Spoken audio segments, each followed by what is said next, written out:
یہ چھوٹا سا مدرسہ جو ہم کھولنے جا رہے ہیں اللہ کے فضل سے ایک دن عالیشان یونیورسٹی بنے گا.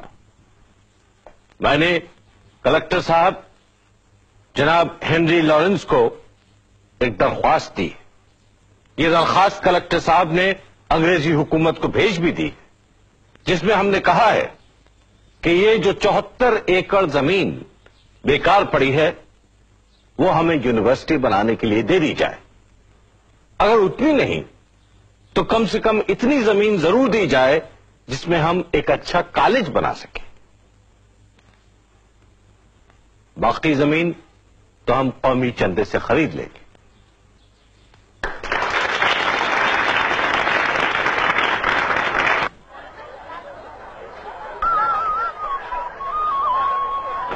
شکریہ بھائی ادا.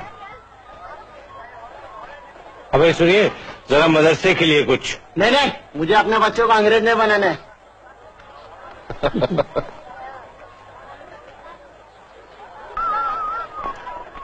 لاؤ بھی. شکریہ. ویلکم. ارے سید صاحب آپ اور یہاں اس حال میں؟ ارے بھائی قسمت میں بھیک مانگنا لکھا ہے سو مانگ رہے ہیں، لیکن اللہ کا فضل ہے کہ اپنے لیے نہیں مدرسے کے لیے مانگتے ہیں. ایک آنا ڈال دیجئے اس میں. شکریہ. اللہ آپ کو کامیاب. آمین. بتا لیلا میں تو نے کیا دیکھا، بتا لیلا میں تو نے کیا دیکھا. جا میں تیرے سوال کا جواب نہیں دیتا. مجنو تجھے میرے ہر سوال کا جواب دینا پڑے گا. نہیں دوں گا. تجھے تیرے اللہ کی قسم. نہیں دوں گا. تجھے تیرے ابا کی قسم. نہیں دوں گا. تو جا تجھے تیری لیلا کی قسم. کیا پوچھا تم نے؟ بتا لیلا میں تو نے کیا دیکھا، بتا لیلا میں تو نے کیا دیکھا، بتا لیلا میں تو نے کیا دیکھا، بتا لیلا میں تو نے کیا دیکھا. میں نے لیلا میں نور خدا دیکھا، میں نے لیلا میں نور خدا دیکھا، میں نے لیلا میں نور خدا دیکھا، میں نے لیلا میں نور خدا دیکھا.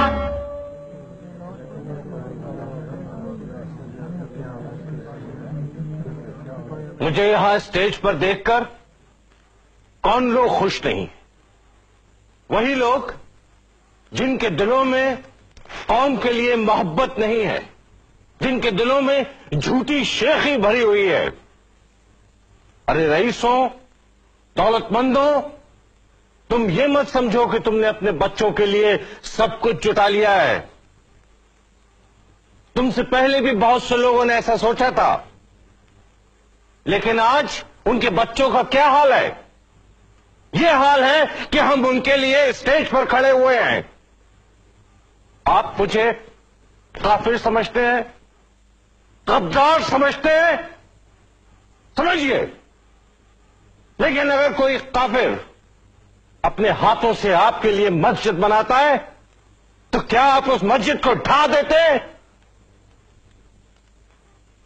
کچھ کافر کو یہ مسجد، یہ مدرسے بنا لینے دیجئے، میری محنت پر رحم کیجئے.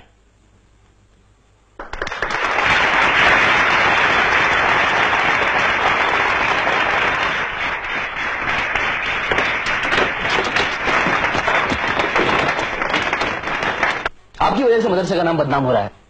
ہمارے نام پر چیزیں اچھال رہے ہیں لوگ. تو پہلے کون سے تمغے دیے جاتے تھے ہمیں؟ آپ جانتے ہیں مولوی علی بخش خان علماء مکہ شریف سے آپ کے خلاف فتوی لے کر واپس آئے. چلیے، ہماری وجہ سے ان کو حاجی بننے کا موقع تو ملا. ویسے ہی آپ کے خلاف کون سے کم فتوے تھے جو آپ نے یہ لاٹری کے ذریعے چندہ جمع کیا ہے. لاٹری ناجائز ہے اور مدرسے کے لیے کوئی ناجائز کام نہیں ہوگا. گھبرائیے نہیں، اس کا گناہ میرے اور آپ کے سر نہیں پڑے گا. یہ ان لوگوں کے سر پڑے گا، وہ دولت مند اور رئیس لوگ جنہوں نے چندہ دینے سے انکار کر دیا. اگر وہ لوگ چندہ دیتے تو یہ ہمیں لاٹری کی ضرورت ہی کیوں پڑتی؟ دیکھیے، میں آپ سے پہلے بھی کہہ چکا ہوں کہ اگر مدرسے میں کوئی بھی کام مذہب کے خلاف ہوا تو میں یہاں سے چلا جاؤں گا. میں نے کون سا کام مذہب کے خلاف کیا ہے؟ اپنے بچوں کو انگریزی پڑھانا کوئی گناہ ہے؟ انہیں انگریز بنانا گناہ ہے. ارے بھائی کیا حرج ہے اگر ہمارے بچے کلچر میں انگریز ہوں اور مذہب میں مسلمان؟ میں آپ سے بحث نہیں کر رہا، مگر مجھے یقین ہے کہ لاٹری کی سخت مخالفت ہوگی. بالکل نہیں ہوگی. بالکل ہوگی. نہیں ہوگی. چاہے تو ایک اشرفی کی شرط بدل لیجیے. بدل لیجیے، لیکن پہلے یہ دکھائیے کہ آپ کے پاس اشرفی ہے یا نہیں. ہے کیوں نہیں؟ یہ دیکھیے.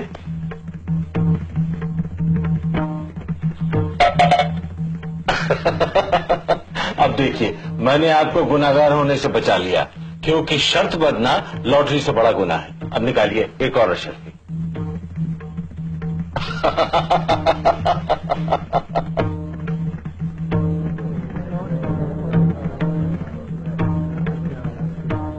اور بھائی مولوی صاحب السلام علیکم. وعلیکم السلام. بھائی ہم تو آپ کو چندہ دیتے دیتے تھک گئے. مولوی صاحب اب کوئی دن میں ہم مر جائیں گے، اس کے بعد آپ سے کون چندہ مانگے گا؟ خدا کے واسطے مرنے کی بات مت کیجیے. لیجیے چندہ لے لیجیے. اگر آپ مر گئے بھائی تو یہ یونیورسٹی کون بنائے گا؟ خدا حافظ. یہ کالج آج جس کا سنگ بنیاد رکھا گیا ہے، ایک طویل عرصے سے میری زندگی کا واحد مقصد رہا ہے. ہماری تمام مصیبتوں اور ہماری ترقی کا ایک ہی راستہ ہے، ایک ہی حل ہے، تعلیم. ایک ایسی تعلیم جو صحیح معنوں میں تعلیم ہو، میری زندگی کا مقصد رہا ہے. یہ سچ ہے کہ یہ محموڈن اینگلو اورینٹل کالج کسی حد تک میری حقیر کوششوں کا نتیجہ ہے، لیکن میں اکیلا کیا کرتا؟ اگر میرے ہاتھ نہ ہوتے، میرے ساتھی نہ ہوتے، تو شاید اس خواب کو حقیقت میں تبدیل کرنا میرے لیے دشوار ہوتا. مجھے یقین ہے کہ اس کالج کی کامیابی کا سہرا مجھ سے کہیں زیادہ میرے ساتھیوں کے سر پر ہے.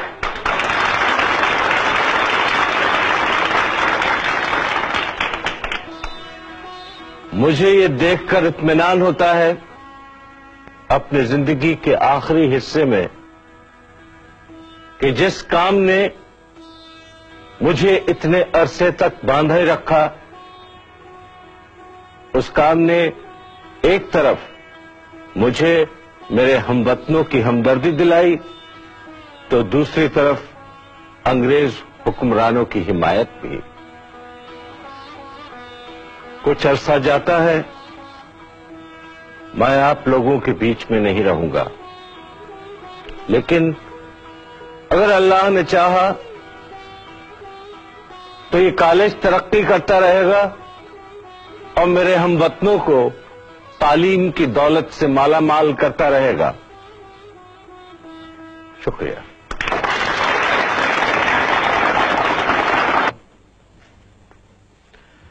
کس کا خط ہے محسن؟ سریندر ناتھ بنرجی کا.